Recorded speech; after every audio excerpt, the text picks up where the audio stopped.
everyone. I am Raven Joseph, who will be serving as one of the selected jury members on case number 3. Public Hospital corrects impermissible disclosure of PHI in response to a subpoena with plaintiff Jennifer, who is suing the defendant, Danielle Duckweiler, the legal representative for AU Hospital. In the case of the defendant, who is being sued for disclosing of protected health information without Jennifer's permission or knowledge. Released information includes, but is not limited to, her social security number, birth date, age, residence, insurance and payments information, former surgery, former and current medications, and other health physicians she has seen throughout the year. We, the jury, will determine whether or not the hospital provided Jennifer with ample of time to respond back to them, and if the hospital actually sent out a subpoena for Jennifer to file a motion to reject it so her personal information can remain sealed. As members of the jury, we believe the plaintiff should sue the defendant for disclosing her personal information, which is supposed to be protected at all times. Access to her medical information by any third party is legally restricted.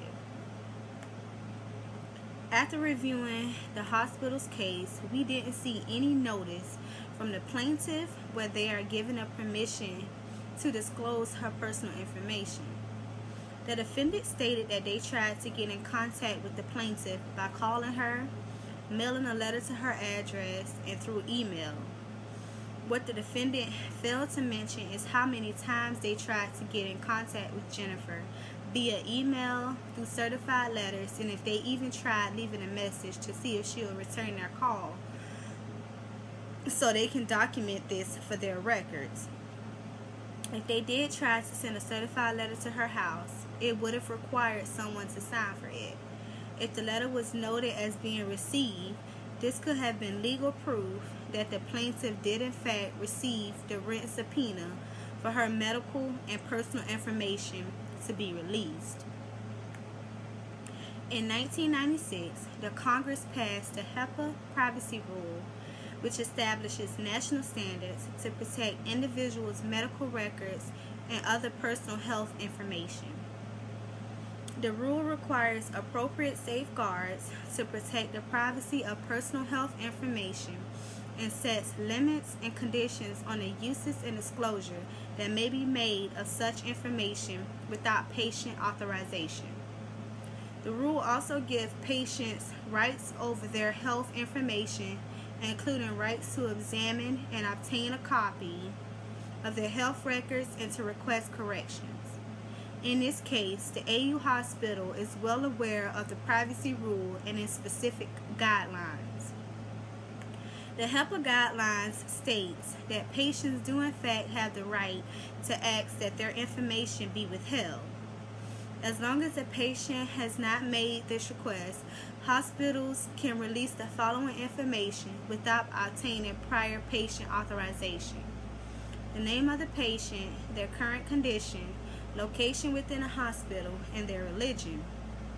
Information about the patient's general condition and location of an inpatient, outpatient, or emergency department patient may be released only if the inquiry specifically identifies the patient by name. No information may be given if a request does not include a specific patient name or if the patient's requests that the information not be released. This includes inquiries from the press. In general, a covered entity must obtain authorization to use or disclose protected health information unless the privacy rule permits or requires the use or disclosure. For an example, the privacy rule allows entities to use and disclose PHI for treatment, payment, and healthcare operations without authorization.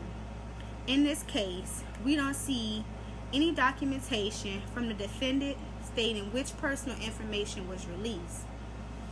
The American Recovery and Reinvestment Act requires healthcare providers to comply with the individual's request not to share his or her PHI with his or her group health plan. If there is a breach of unsecured PHI, the practice is required to notify each individual whose PHI has been breached without unreasonable delay, but in no event later than 60 days after the breach has been discovered. Because the defendant wasn't able to provide us with legal proof that the plaintiff did in fact receive notice of her personal medical information being released, or that they have legal documentation of the numerous amount of times they tried to get in contact with her, we have no choice but to rule the case in favor of the plaintiff. We, the jury, wish her nothing but the best. Thank you.